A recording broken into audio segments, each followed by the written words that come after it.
Le deuxième principe pour quelqu'un qui va garder son ciel ouvert, c'est qu'il est un adorateur de Dieu. Le mot adoration veut dire prosterner.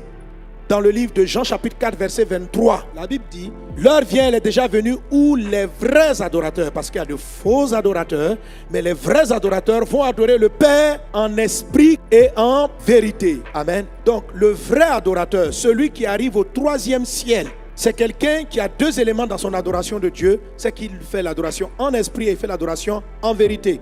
Que signifie le mot adoration? Ça signifie prosterner, proskuneo. Et je vous le dis et je le répète, la prière brute, prier, oh Dieu, donne-moi l'argent, ça ne vous rend pas spirituel. Ça ne vous envoie pas au troisième ciel. Ce qui va ouvrir tes yeux et puis commencer à découvrir qui tu es, où tu vas, ce n'est pas la prière demande.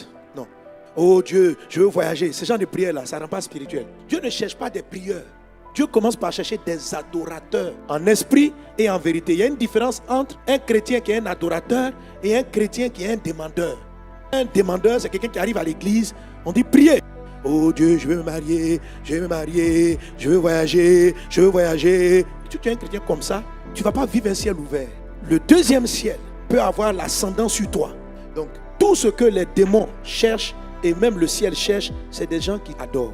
Je n'ai pas dit de ne pas exposer à Dieu tes besoins, mais quand tu commences à prier, adore en esprit. En esprit, ça veut dire dans tes pensées. Tu te mets à genoux dans ta chambre ou pendant qu'on est en train de chanter là. Que ton esprit se couche devant Dieu. C'est-à-dire, il faut te sentir inférieur. Il faut sentir que Dieu est ton maître. Il faut sentir que tu es un esclave. Il faut le faire. Sinon, tu n'es pas en train d'adorer. Tu es en train de chanter. Prosterné à tes pieds, Seigneur, dans les lieux élevés. Mais Dieu dit, va à gauche. Tu dis pourquoi?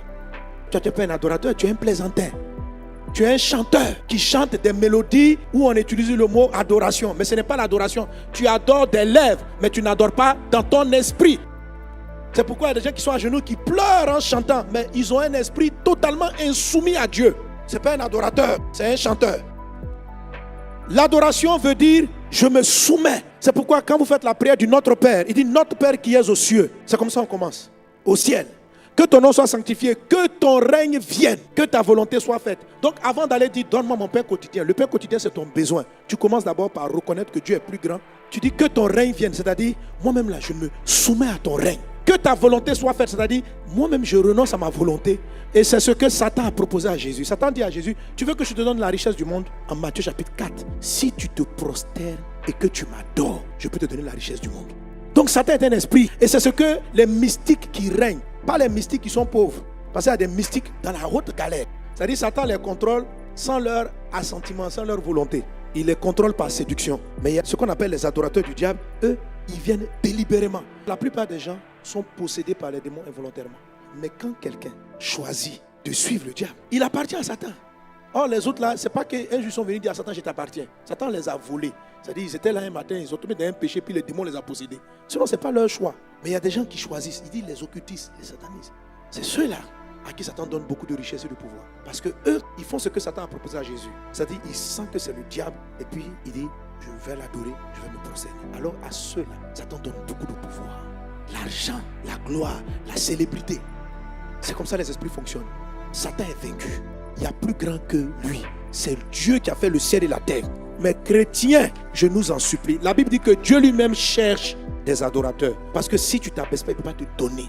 Il ne peut pas te donner sa richesse. Il veut mettre dans nos mains sa richesse. Il veut mettre dans nos mains des intelligences qui dépassent. Regardez des hommes comme Daniel. Regardez comment Daniel était intelligent. Mais regardez la prière de Daniel. On dit, Daniel est rentré, il s'est mis à genoux. C'est-à-dire que la prière de Daniel, c'était de la prosternation. C'était un adorateur. L'ancien prophète qui s'est détourné de Dieu, qu'on appelle Balaam, il explique en Nombre chapitre 24, quand je me prosterne, parole de celui qui entend les paroles de Dieu, de celui qui voit la vision du Tout-Puissant, de celui qui se prosterne et dont les yeux s'ouvrent. C'est-à-dire que pour que tes yeux s'ouvrent au monde spirituel, que tu vois qu'est-ce qui t'attaque, que tu sentes l'histoire des renards, tout ça, et puis tu les brûles. Pour que tes yeux s'ouvrent, il faut que tu te prosternes. Dans le monde invisible, quelqu'un qui est récalcitrant, qui résiste à Dieu, Dieu ne se révèle pas à lui.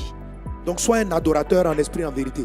La vérité, c'est Jésus-Christ de Nazareth. Alléluia. Jésus a dit, je suis le chemin, la vérité et la vie. Donc retiens que le deuxième principe pour monter au troisième ciel et vivre dans un surnaturel supérieur, c'est l'adoration. Aspirez aux choses d'en haut, soyez spirituel. Deuxième chose, soyez des adorateurs de Dieu en esprit et selon la vérité de la parole de Christ. Quelqu'un donne un bon amen.